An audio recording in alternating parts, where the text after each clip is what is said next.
The story of Junko Furuta is one of the most chilling and tragic events in modern Japanese history. A tale of extreme violence, abuse, and a systemic failure in the justice system. It serves as a harrowing reminder of human cruelty and the devastating consequences when accountability is lacking. This is the story of how Junko Furuta's life was stolen and how the world responded or failed to respond afterward. On November 25, 1988, Junko Furuta, a 16-year-old high school student, was walking home from her part-time job in the Tokyo suburb of Adachi. She was a bright, hard-working teenager balancing school and work to support herself. That evening, however, her routine would be shattered in a horrifying moment that would change her life forever. As she walked along the street, Junko was approached by 4 teenage boys, Hiroshi Miyano, Nobuharu Minato, Joji Obara, and Yasushi Watanabe. The boys were all between the ages of 16 and 18 and had been involved in various criminal activities, including theft and violence. They had a history of delinquent behavior, and it was only a matter of time before their criminal tendencies escalated. They lured Junko into a van under the pretense of offering help. Miyano, the ringleader, was known for his violent tendencies, and he was the one who orchestrated the abduction. Once Junko was inside, they drove her to a house in the Saitama prefecture, about an hour away from where she had been taken. This house would become the site of her unimaginable suffering over the next 44 days. The boys were quick to bind Junko and hold her captive. At first, they did not know exactly what they wanted from her, but over time, their actions would escalate in ways that no one could have imagined. Their initial motives seemed to be a mix of sadism and the thrill of control over an innocent victim.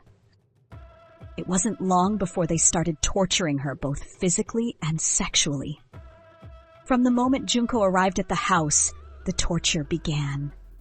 The boys, each with their own reasons for participating, started inflicting unspeakable violence on her. They began by sexually assaulting her, taking turns and violating her again and again.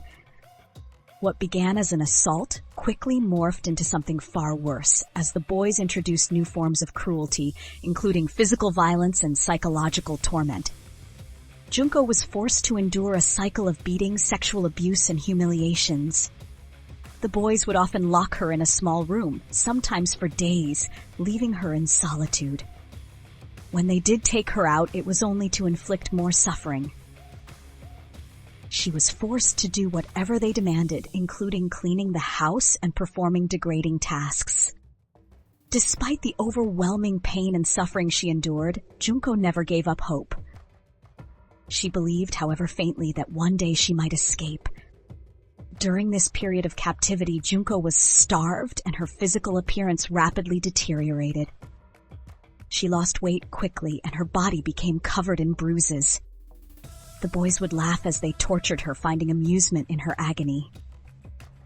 They showed no remorse for what they were doing. In addition to the physical abuse, Junko was subjected to psychological torment. The boys would often threaten her and tell her that if she didn't comply with their demands, things would get worse. They even made her call her parents and tell them she was safe, knowing that her family would have no idea what was really happening. The phone calls were scripted, with the boys coaching Junko on what to say. Her parents, unaware of the horrifying reality, were tricked into believing their daughter was okay. As the days turned into weeks, Junko's captors continued their relentless assault. But despite the overwhelming fear and pain, Junko never stopped thinking of a way out. She had moments of defiance, small acts of resistance where she tried to escape her captors' control. At one point, Junko tried to run away. She made a brave attempt to flee, managing to break free from her captors for a short while. But the boys quickly caught up to her, and the punishment for her escape was even more brutal than anything she had endured before. They beat her mercilessly, physically punishing her for daring to defy them. It was clear that her captors had no intention of letting her go. They were growing more vicious as the days wore on, and their sadistic treatment of her seemed to escalate. Junko had no one to turn to, no one to rescue her.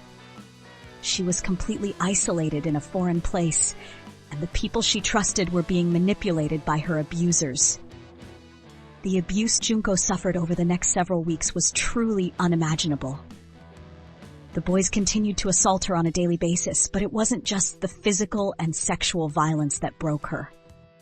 It was the combination of prolonged torture, the deprivation of food and water, and the systematic breaking of her spirit. They did not just hurt her, they made her a spectacle. The boys would invite their friends over to the house to watch her suffer. Junko became nothing more than an object for them to use and discard as they saw fit. They laughed as they inflicted pain on her, treating her like a toy to be manipulated and discarded. As her body weakened, Junko began to lose the ability to fight back. The bruises and injuries piled up. She was covered in cuts, scratches, and abrasions. Her face was swollen from the constant beatings, and she could barely move without experiencing excruciating pain. Her captors seemed to take delight in watching her wither away. At some point, Junko was so badly injured that she was no longer able to stand or walk. The physical abuse continued, with the boys regularly kicking and hitting her. They would mock her suffering, telling her that she was worthless, that no one cared about her. By the end of December 1988, Junko's body was barely recognizable. She was a shadow of the vibrant young woman she had once been. Her skin was pale and bruised, her body frail and broken. Yet through it all, she did not give up hope. She had not given up on the possibility of being rescued, though her hope was quickly fading. At the start of January 1989, Junko's body could no longer withstand the brutal torture. Her organs were failing from the prolonged abuse. She had lost so much blood from the beatings, and her body was now covered in infections. Despite her suffering, she was still alive, but only just. On January 4th, 1989, Junko's body finally gave in to the relentless abuse. She passed away from a combination of internal injuries, shock, and malnutrition. Her death was the result of the cruel and inhuman treatment she had endured for over a month. Her captors, however, showed no remorse. In fact, they simply disposed of her body as if she were nothing more than trash.